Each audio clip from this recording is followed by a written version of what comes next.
Rule changes for 2023. Last year, everybody had to wear the same color towel. There was one person wearing white, everybody had to wear white.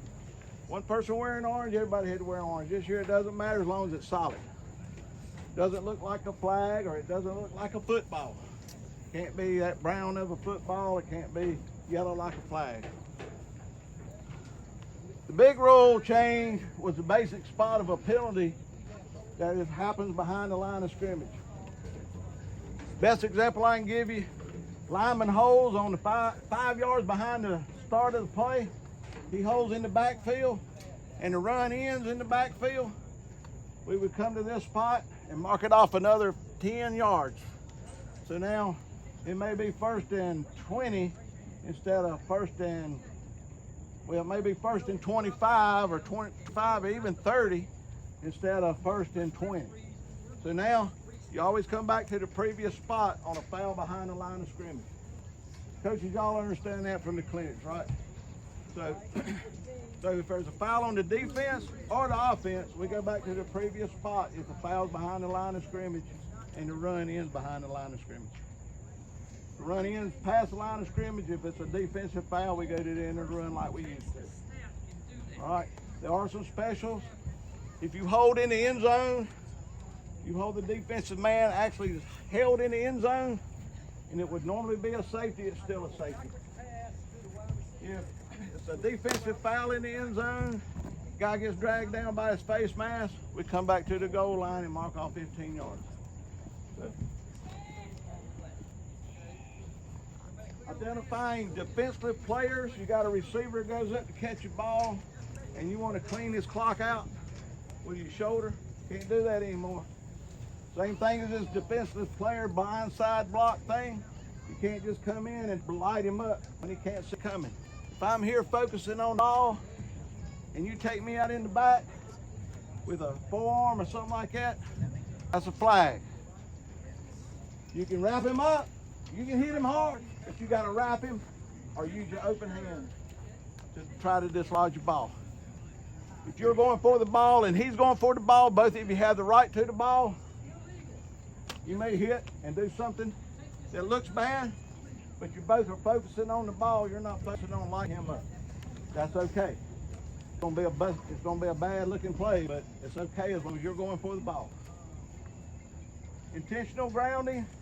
Last year we started having where if the quarterback rolls out, he can throw the ball as long as it gets back to the line of scrimmage, meets that criteria, and he's out of the pocket.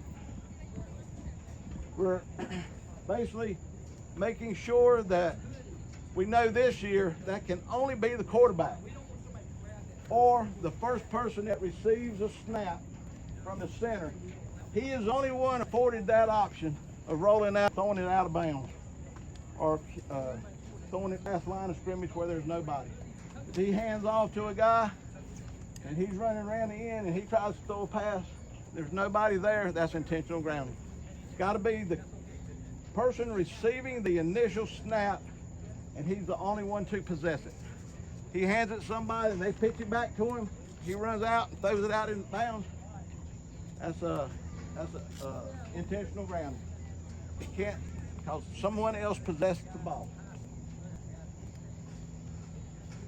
These passive fire mouthpieces that some of these guys are buying now. Everybody know what I'm talking about?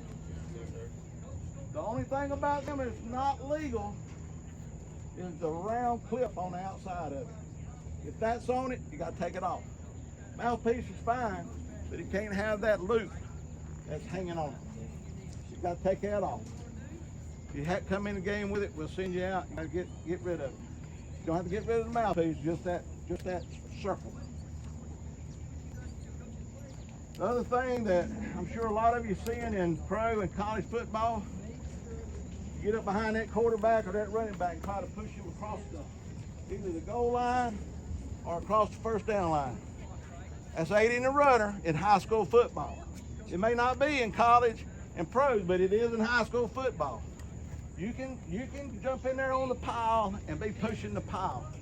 But where you see these guys go in motion and then all of a sudden the ball snaps and they're pushing the quarterback, or running back comes off and immediately goes to that quarterback and starts pushing him, illegal. So point of emphasis this year, if you got your hands on the quarterback or the running back that's got the ball pushing him, probably gonna be a foul. Communication between the coaches, we're always trying to improve that, coaches. And game management, we're always trying to improve that. So other than that, sportsmanship this year, we don't like having to do it, but have to do it. The dress code, the knees showing. Probably won't do it when you come on the field, but even tonight, we need to cover that stuff up. It's safety issues, and it is on Friday night and Thursday night, okay? So keep the dress code like it's supposed to be. I think all of you probably know it. I know you coaches know it. You can't have crazy stuff on your wrist, earrings and stuff like that. All right, any questions, coaches? All right, guys. I think the first team down here on this end is Southern Lee and Providence Grove.